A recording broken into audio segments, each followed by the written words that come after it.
he's going to get rid of all tuition fees and he's going to pay off all the debts. Now it turns out that was a load of old baloney. You're not going to get rid of any of the debts, are you? Or you're going to try and deal with it in a mealy-mouthed way, which suggests you haven't really thought this through. A lot of young people that I know, one of whom is my middle son, decided to vote for Labour and for Jeremy Corbyn.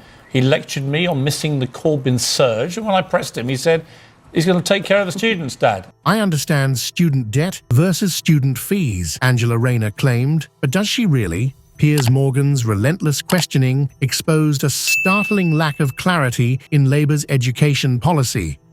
Piers has acknowledged that you've said that you would abolish tuition fees, but the point is not about tuition fees from now on in. It's about the debt that students have already accrued. Well, Piers, we've never been mealy-mouthed about it. We said from day one that we would end tuition fees, that we would make our national education service free at the point of need. As Rayner struggled to reconcile her past statements with Labour's current stance, viewers watched in disbelief. This isn't just about student debt. It's about trust in politics. Can Labour regain credibility after this fumble? Remember when Labour promised to abolish tuition fees? It sounded like a dream come true for students drowning in debt. And when you say you're going to deal with something, are we now going to assume that I will deal with it means you won't deal with it? But as we've learned, if something seems too good to be true, it probably is. Labour's 2017 manifesto was a beacon of hope for young voters.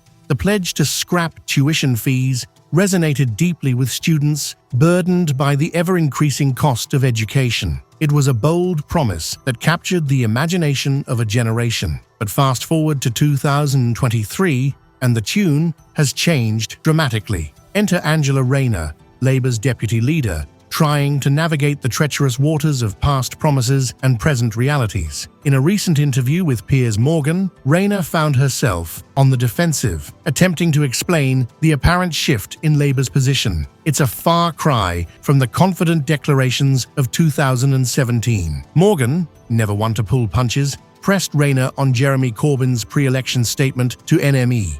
"I will deal with it." Those four simple words, referring to student debt, had given hope to countless young people. But did students misunderstand, or was there more to this story? You would clear their debt because Jeremy Corbyn told a student, largely student publication, the NME, before the election, I will deal with it. Susanna, you know that there wasn't a promise on that, and I've been clear. I understand student debt versus student fees, and many students do. I think it's disingenuous to say that students didn't understand that. They do understand that. Rayner's response was a masterclass in political maneuvering. She attempted to draw a distinction between student debt and student fees, arguing that Labour had only committed to abolishing future fees, not addressing existing debt. It's a nuanced argument, to be sure, but to many listeners, it might sound more like semantics than substance. The financial implications of Labour's original promise are staggering. Abolishing tuition fees would cost an estimated $9.5 billion.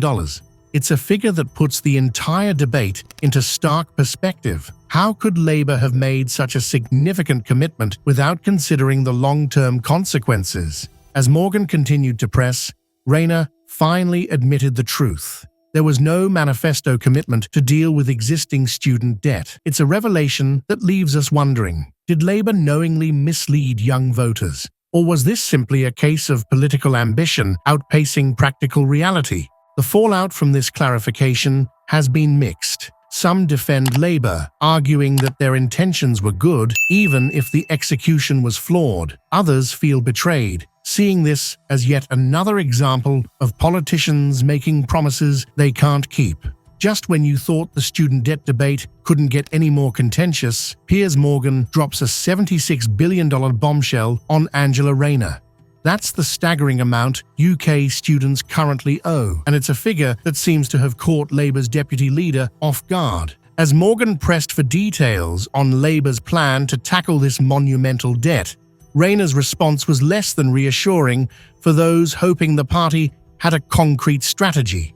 The interview quickly became a masterclass in political evasion. Morgan, known for his relentless questioning style, didn't pull any punches. He demanded specifics, How much of that $76 billion does Labour actually intend to cut? It's the kind of straightforward question that voters deserve a clear answer to. Instead, Rayner's response was a textbook example of political pivoting.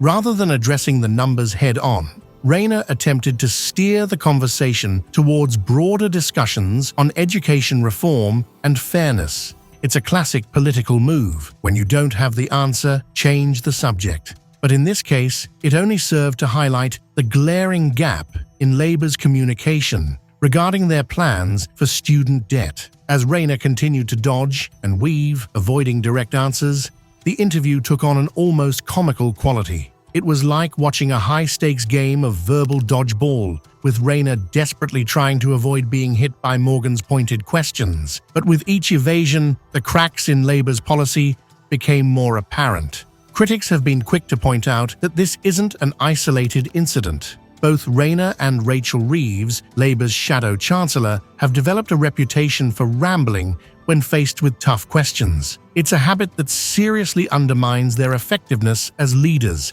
and raises questions about Labour's readiness to tackle complex economic challenges. The lack of clarity in Labour's position on student debt isn't just a problem for Rayner's personal credibility. It casts a shadow over the entire party's economic competence. After all, if Labour can't provide a clear plan for addressing $76 billion in student debt, how can voters trust them to manage the nation's finances? As the interview progressed, it became painfully clear that Labour has no concrete plan to address the existing student debt crisis. It's a revelation that's bound to disappoint many young voters who may have been holding out hope for relief from their financial burdens. The student debt fiasco has exposed a gaping wound in our political system, the chasm between what politicians promise and what they actually deliver. As voters, we're left to navigate a treacherous landscape of half-truths and evasions, our trust in elected officials eroding with each unfulfilled pledge. Recent polls paint a grim picture, revealing that a majority of voters believe politicians consistently fail to keep their word, particularly when it comes to education reforms. This breakdown in trust